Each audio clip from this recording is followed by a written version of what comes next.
НАСА започна нова мисија со лансирањето на Вселенскиот телескоп Сфер X, кој има за цел да го мапира целото небо во инфрацрвени бранови должини. Телескопот, лансиран на 11 март 2025 година од Калифорнија, ќе орбитира околу Земјата 14,5 пати дневно, собирајќи приближно 3600 фотографии секој ден. Во текот на својата 25-месечна мисија, Сфер X ќе создаде 4 целосни мапи на небото, користејќи 102 различни бранови должини на инфрацрвена светлина.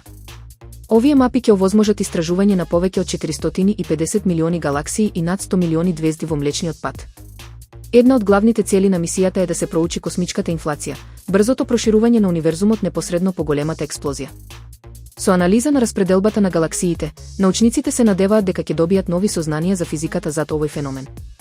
Дополнително, Сфер X ќе трага по водени мразови и органски молекули во облаците на Млечниот пат, што може да даде увид во потенцијалот за живот во други делови на нашата галаксија. Оваа мисија представува значаен чекор напред во разбирањето на структурата и историјата на универзумот. Од вчера популарната апликација за комуникација Skype официјално престана да функционира.